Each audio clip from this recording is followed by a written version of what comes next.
지금 이렇게 시프리딩딩 있는 거는 터지기 직전이에요. 굉장히 풍선처럼 부풀어져 있거든요. 이 반대쪽을 보면 알 수 있어요. 이게 정상이에요. 볼은 분홍색으로 되어 있고 그게 이렇게 빵빵하게 부풀어 오른 거예요. 또 자궁의 임신의 첫 번째 이유는 이전 자궁의 임신입니다. 분명 한 번 자궁의 임신에 걸렸던 사람은 그 문제가 걸렸던 원인이 해결되지 않기 때문에 두 번째 때 또 자궁의 임신이 걸릴 수가 있거든요. 그 다음에 이제 흔한 응급수술로는요, 자궁의 임신.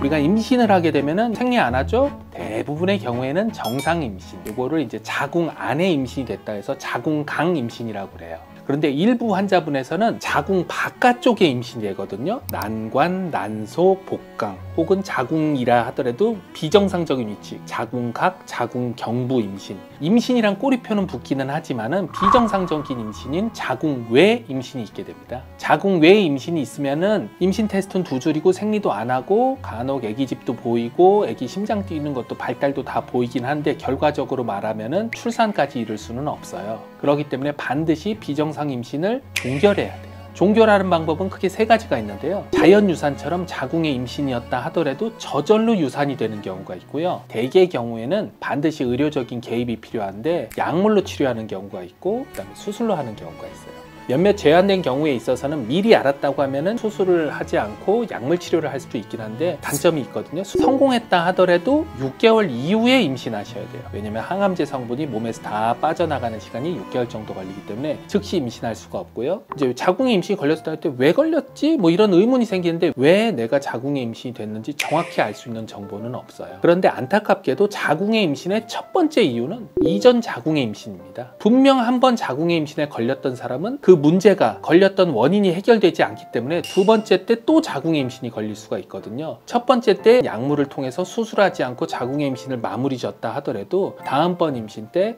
또 자궁의 임신이 걸릴 확률이 매우 높습니다. 그렇기 때문에 수술로 해결한다. 왠지 좋지 않은 느낌이 들잖아요. 똑같은 치료인데 근데 실제로는 이제 수술적인 치료의 가치가 충분히 있고 대개 이 경우에는 응급으로 하는 경우가 많이 있어요. 그래서 간단히 말하면은 응급으로 복강경 수술하는 경우가 있습니다.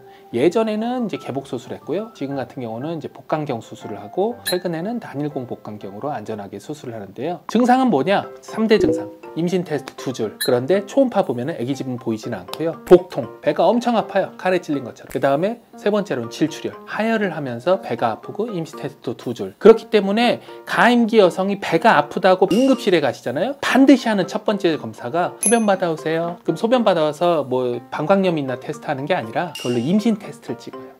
비임신이다. 그러면 비임신의 복통에 가는 거를 따지면 되는데 이게 2줄이다. 그럼 간단히 말해서 자궁의 임신이구나. 이렇게 이제 판단을 하고 그거에 대한 응급 대처를 하게 됩니다. 예전에는 이제 성교육도 잘 안 되어 있고 자궁의 임신이 다 터지듯이 파열돼 가지고 의식 잃고 쓰러져서 오는 경우가 왕왕 있었는데요. 요즘에 이제 성교육도 잘 되어 있고 파열된 경우는 그 보기가 굉장히 드물고요. 대개의 경우에는 미리미리 알아가지고 약물 치료를 해야 되나 수술을 해야 되나 이런 거를 고민하다가 하는 경우가 있거든요. 어찌됐든 지금은 이제 약물 치료는 배제하고 수술했던 경우에 대해서 몇 가지 보여드리면서 말씀드리도록 하겠습니다. 지금 케이스는요 수술 사진인데요. 자궁이 있고요, 뭐 근종도 있고, 근데 여기 보면은 시퍼렇게 보이는 부분이 있죠. 피멍이 들은 거예요. 우측 난관에 난관 임신으로 된 자궁의 임신입니다. 환자분은 미리 자궁의 임신인 거를 알고 있었던 상태였고요. 다행히 터지지는 않았지만은 난관을 통해서 출혈이 있어가지고 여기 피딱지가 보이는 게 보이죠. 그래서 요거를 제거를 해서 이렇게 제거를 했고요. 그 다음에 여기를 보면은 이제 자궁내막증이 있어요. 그래서 아까 이유도 알 수 있다고 그랬죠. 자궁내막증이라는 병변이 있어서 그걸 확인했고, 다음번에 임신하셔야 되죠.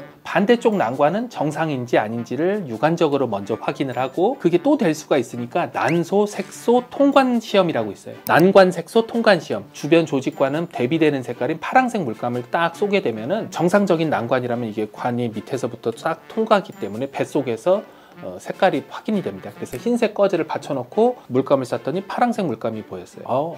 반대쪽 난관은 멀쩡하군요. 그럼 요거는 그대로 두시고 다음번 임신은 잘 하시면 됩니다. 자궁내막증 있던 거는 치료해주고 유착 있던 거 제거해주고, 단순히 자궁의 임신만 치료하는 게 아니라 왜 달렸던 이유라든지 반대쪽 상태라든지 다음번 임신 계획까지 다 할 수가 있어요. 만약에 이게 관이 기능을 못한다 그러면은 멀쩡한 난관이라 하더라도 기능을 못하기 때문에 아예 제거를 해주는 것까지 한꺼번에 하고 나올 수가 있습니다. 멀쩡한데 왜 제거하죠? 그냥 두는 게 좋지 않나요? 아니요. 이게 기능을 못한다고 하면은 결국에는 시험관 하기를 하셔야 되는데요. 요게 이제 막혀 있으면은 여기서 분비물이 나와가지고 정상적인 시험관 착상하는 것을 방해하게 돼요. 그래서 비정상 부분을 제거하면은 이제 시험관 하기 착상 성공률이 훨씬 좋아집니다. 그래서 결국 어차피 똑같은 시험관을 한다 하더라도 수술을 하고 난 다음에 그런 내용을 알고 교정을 하면은 이제 훨씬 더 착상률도 좋아지니까 수술이 결코 나쁜 선택이 아니죠. 실제 수술 장면을 한번 보겠습니다. 자궁의 임신이 문제였거든요. 지금 이렇게 까맣게 있는 것들이 뱃속에 보여있는 피입니다. 일단 배가 아파요. 그리고 질출혈이 있고 지금 이렇게 시프리딩딩이 있는 거는 터지기 직전이에요. 굉장히 풍선처럼 부풀어져 있거든요. 이 반대쪽을 보면 알 수 있어요. 이게 정상이에요. 볼은 분홍색으로 되어 있고 실제로는 머리카락 하나만 들어가는 굵기의 통로거든요. 그게 이렇게 빵빵하게 부풀어 오른 거예요. 왜냐면 임신낭이 비정상인 곳에 착상이 되면서 계속 부푸니까 이렇게 된 거거든요. 그래서 이제 반대쪽이 이상이 없다는 걸 확인하고 이제 이후에 이제 우리가 원인을 이제 확인했으니까 그 초음파로 봤었을 때는 의심을 하는 거예요. 확실하게 심장이 뛰거나 확실하게 아기집이 보이지가 않으면은 자궁의 임신은 수술을 함에도 불구하고 의심만으로 들어가는 수술이에요. 들어가서 보면은 나머지 퍼즐을 맞추는 거죠. 그래서 정확히 자궁의 임신 여러 종류가 있는데 난관이었군요. 이렇게 알 수가 있는 거죠. 예전에는 그 혹만 제거하기도 했어요. 임신낭만 제거하고 난관을 보존해서 하는 수술을 하기도 했었는데요. 아까 얘기했듯이 난관 안에는 머리카락 두께의 공간이기 때문에 여기에 상처가 나면 회복하면 다 유착이 돼가지고 결과적으로 쓸 수가 없어요. 그래서 기능을 못하니까 과감하게 포기하고 깔끔하게 제거해줍니다. 지금 또 혹을 다 제거했고요.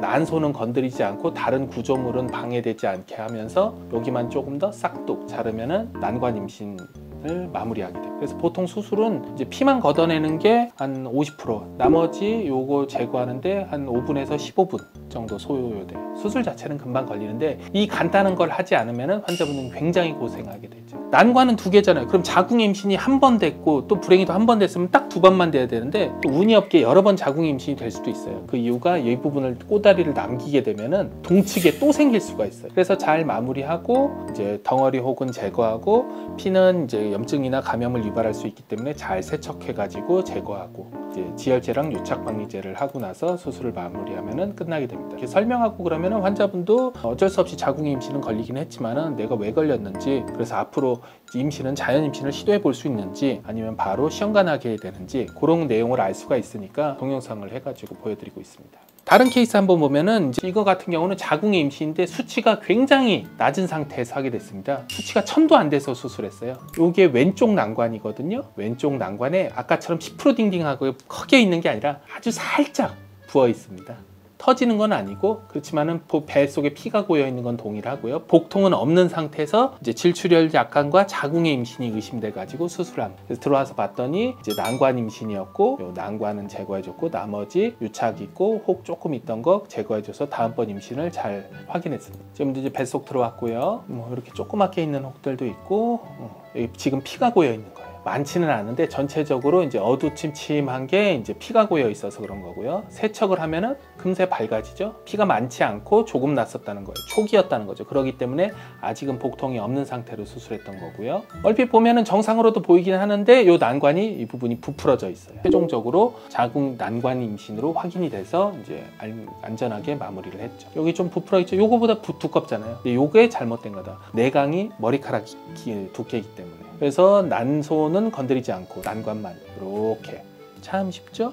이분은 추가적으로 자궁 내막증이 있어요. 지금 여기 보면 까만색 보이는 거 있죠? 이게 이제 유착을 유발을 시켜가지고 기능을 못하니까 임신낭이 가다가 탁 걸리는 자궁 임신이 생기는 거예요. 그래서 이유는 알겠고 자궁 내막증이 있어서 그거 제거해줬고요. 수술 부위에다가 유착 방지제, 지혈제 해서 이제 자궁 임신을 마무리하게 됐어요.